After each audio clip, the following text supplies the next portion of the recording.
Sampaikan ini ada 3 hal yang kita coba explore. Nah, dari banyak hal yang tentunya yang penting untuk dieksplor terkait dengan kopi ini, yang pertama itu terkait dengan aroma. Nah, aromanya bagaimana? Yang kedua itu terkait dengan rasanya bagaimana? Dan yang ketiga itu aftertaste-nya, rasa yang tertinggalnya setelah kita seduh, itu rasanya matching nggak setelah kita minum, enak nggak, buat sakit tenggorokan nggak, dan lain sebagainya. Nah, aftertaste itu dari 3 ini sangat penting sekali teman-teman sekalian, sehingga nantinya teman-teman sekalian bisa menentukan ataupun yang ingin buka warung kopi, baik itu kecil, skala kecil ataupun menengah ke atas.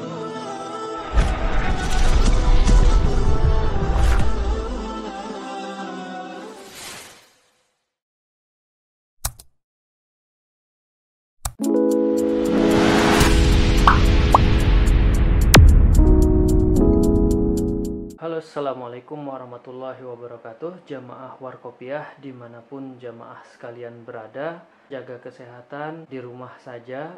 Kalau memang tidak ada kegiatan di luar, apalagi wabil khusus di daerah Jabodetabek, karena lagi marak-maraknya, lagi meningkat-meningkatnya kembali virus corona, baik varian Delta maupun varian Omicron.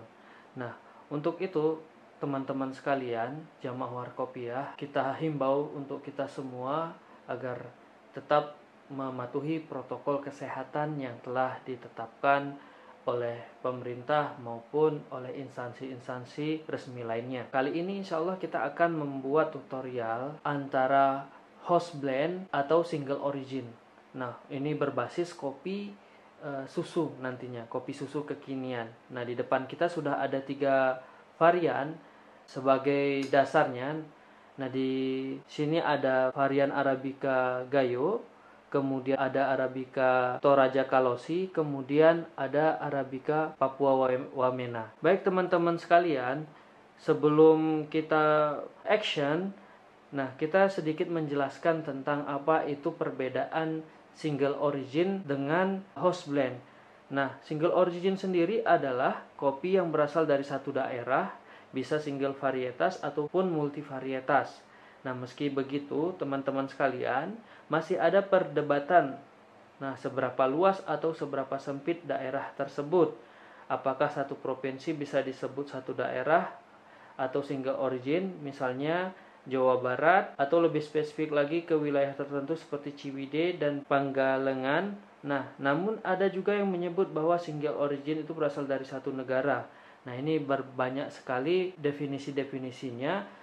Kalau bisa kita simpulkan teman-teman jamaah Warkopiah, single origin itu berasal dari satu varietas di dalam satu daerah tersebut. Misalnya ini menurut hemat saya pribadi, Arabica Gayo.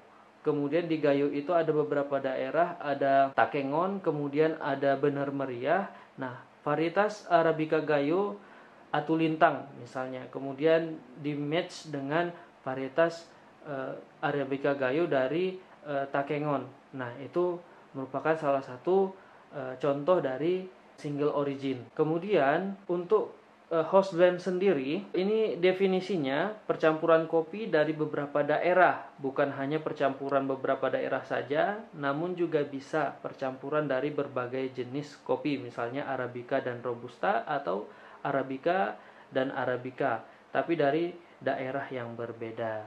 Nah, ini teman-teman sekalian, sedikit definisi dari perbedaan single origin dengan house blend. Di depan kita ini masing-masing gramasinya, ini Arabica dari 3 daerah ini 8 gram, teman-teman jamaah sekalian. Kemudian campuran Robusta yang akan kita campur nantinya itu sama juga seberat 8 gram. Nah, jadi total keseluruhan gramasinya itu 16 gram. Nah, 16 gram baik Arabica maupun Robusta, sehingga kalau kita masukkan ke dalam rasio yaitu 50% Arabica, 50% Robusta. Nah, untuk tingkat roasting sendiri, baik Arabica maupun Robustanya itu di kisaran medium to dark atau lebih cenderung ke dark. Nah, biar kita mau melihat nanti kopi susu yang dihasilkan itu apakah masih ada rasa frutinya, atau memang sudah cenderung ke arah nati ataupun ke arah mocha. Nah, ini nanti kita coba bersama-sama teman-teman sekalian, karena di video kali ini langsung kita belajar sambil langsung action teman-teman sekalian.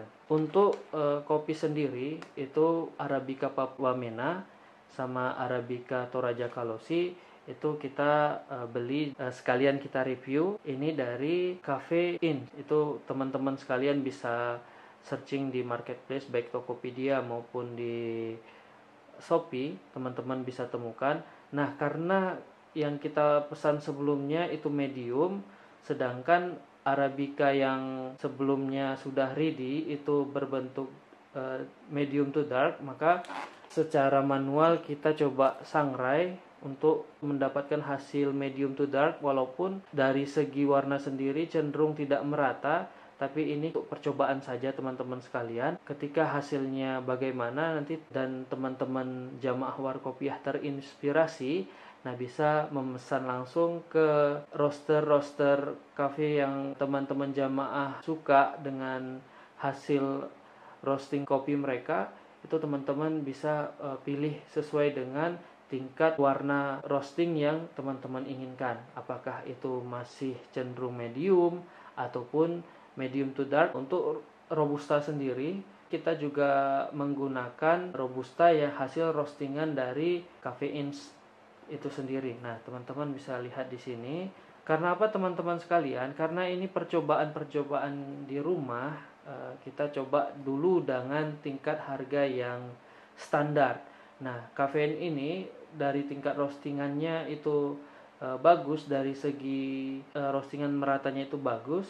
Nah, kemudian dari segi harga yang terutama teman-teman sekalian, untuk kita belajar mengeksplor kopi, sebelum nanti teman-teman jamaah sekalian mencoba kopi dengan cita rasa yang tinggi dengan harga yang mahal, kita coba dengan yang standar dulu sesuai dengan budget yang kita miliki. Nah, untuk gramasi 200 gram Robusta itu teman-teman bisa dapatkan di Cafe Ins dengan harga 30 sampai 32 ribu. Nah, itu teman-teman bisa order, bisa beli, bisa cek.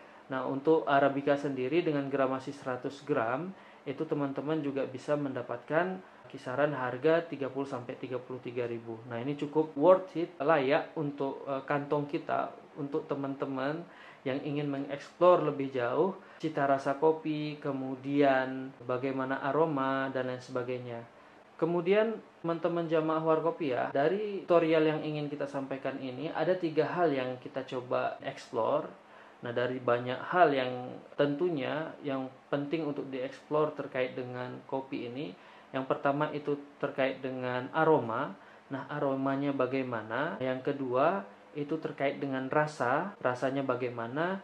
Dan yang ketiga itu aftertaste-nya, rasa yang tertinggalnya setelah kita seduh, itu rasanya matching nggak setelah kita minum, enak nggak, buat sakit tenggorokan nggak, dan lain sebagainya. Nah, aftertaste itu dari 3 ini sangat penting sekali teman-teman sekalian, sehingga nantinya teman-teman sekalian bisa menentukan ataupun yang ingin buka warung kopi baik itu kecil, skala kecil ataupun menengah ke atas maupun menengah ke bawah, itu teman-teman bisa meracik kayak gitu, bisa menentukan blend antara kopi ini dengan kopi ini dengan rasio roasting warna seperti ini, teman-teman bisa menemukan cita rasa dari ketiga unsur yang kita sebutkan yang sebelumnya begitu. Nah, ini penting sekali. Yang pertama tadi apa? Yang pertama adalah aromanya. Nah, aromanya menggugah tidak gitu. Yang kedua, rasanya. Nah, ketika aromanya menggugah kemudian rasanya biasa-biasa saja, nah ini tentu akan menjadi problem juga ke depannya. Ketika umpama aromanya terasa kemudian rasanya juga nikmat, tapi setelah aftertaste-nya itu membuat sakit tenggorokan, membuat seperti lengket di tenggorokan, nah ini juga perlu evaluasi dari racikan kopi yang telah kita buat. Nah, itu teman-teman informasi yang kita coba sampaikan.